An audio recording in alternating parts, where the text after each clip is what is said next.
मैं संजय कुमार, आप देख रहे हैं बिहार न्यूज 20 में। हमारे साथ पूर्व आईपीएस अमिताभ दास जी है। इनसे बात करेंगे कि पटना छात्र संघ का चुनाव सर चल रहा है इसमें। सर कैसे देखते हैं पटना छात्र संघ का चुनाव? अब देखना क्या, देखिए पटना विश्वविद्यालय जो है ये बिहार का सबसे बड़ा विश्वविद्यालय कह सकते हैं, सबसे बड़ी यूनिवर्सिटी है और इसके छात्र संघ के चुनाव पर सबकी नज़र रहती है। बिहार में तो काफ़ी चर्चा में रहता है और ये बहुत सारे नेताओं को आप समझ सकते हैं लॉन्चिंग पैड देता है।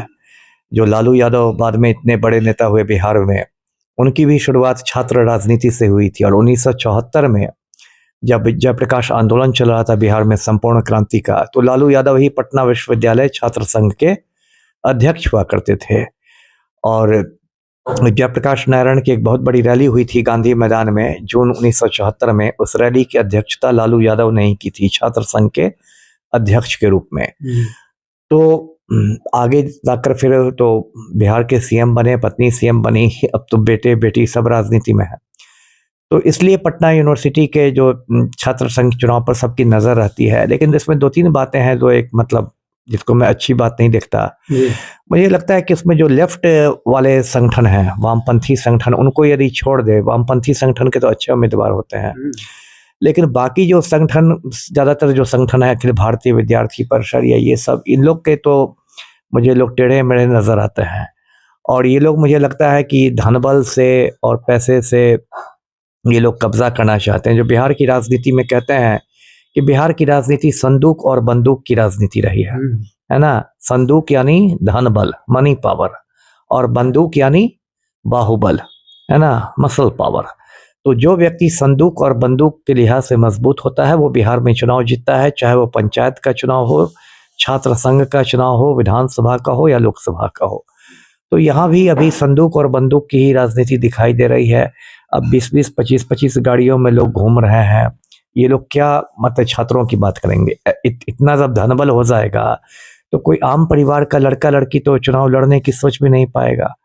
और इसमें ज़्यादातर लोग हैं वो उज्जड़ और गुंडे किस्म के लोग खड़े हो रहे हैं और इसलिए छात्र संघ चुनाव में हो सकता है 28 को चुनाव हो, इसकी भी आशंका है। कुछ हिंसा हो जाए, कुछ गोलियां चल जाए, कुछ बमबारी हो जाए, तो ये सब है। और मैंने ये देखा है कि ऐसा, कभी मैं भी छात्र रहा था, पटना यूनिवर्सिटी का भी स्टूडेंट रहा हूँ। उस जमाने में भी जो पढ़ने लिखने वाले लड़के लड़कियां थे वो छात्र राजनीति से दूर रहते थे। वो अपनी पढ़ाई करते थे, अपना करियर बनाते थे। और जो कुछ उज्जड़ किस्म के, उदंड किस्म के, लुच्चे लफंगे किस्म के, वो लोग एकदम इसमें शरीक रहते थे। सिर्फ लेफ्ट पार्टियों में मैंने देखा था, वामपंथी छात्र संगठनों में, कि उसमें अच्छे पढ़े लिखे लड़के लड़कियां भी रहते थे छात्र राजनीति में, लेकिन बाकी में ऐसा मुझे कोई नहीं दिखाई देता था। पहले तो दिखाई देता है कि पटना यूनिवर्सिटी से आईएएस आईपीएस टॉप करते थे, लेकिन अब कई दशक से नहीं आ रहे हैं। नहीं, बुरी तरह पतन हुआ है। देखिए, पटना यूनिवर्सिटी को एक जमाने में ऑक्सफोर्ड ऑफ द ईस्ट कहा जाता था, पूरब का ऑक्सफोर्ड। ऑक्सफोर्ड विश्वविद्यालय इंग्लैंड का बहुत पुराना विश्वविद्यालय है, बहुत प्रतिष्ठित विश्वविद्यालय है। तो पटना यूनिवर्सिटी को ऑक्सफोर्ड ऑफ द ईस्ट कहा जाता था, इतनी इसकी इज्जत थी। मेरे बाबूजी बताया करते थे, वही पटना कॉलेज में ही पढ़ते थे। वो तो बहुत साल पहले, लगभग 90 साल पहले पढ़ते थे, जैक्सन हॉस्टल में रहते थे। उस समय पटना यूनिवर्सिटी में बड़े बड़े विद्वान लोग आते थे। नोबेल पुरस्कार विजेता सीवी रमन सब आते थे कन्वोकेशन में डिग्रियां देने के लिए। सच्चिदानंद सिन्हा जैसे स्कॉलर उसमें पटना यूनिवर्सिटी के वाइस चांसलर हुआ करते थे। पटना यूनिवर्सिटी का इतिहास विभाग को बिहार ही नहीं, पूरे हिंदुस्तान में सर्वश्रेष्ठ माना जाता था इतिहास विभाग। काली किंकर दत्त जैसे लोग होते थे।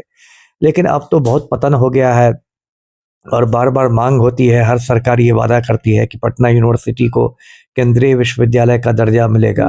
लेकिन वो भी मैं 40 साल पहले जब मैं साइंस कॉलेज में पढ़ता था तब से आज तक सुन ही रहा हूँ।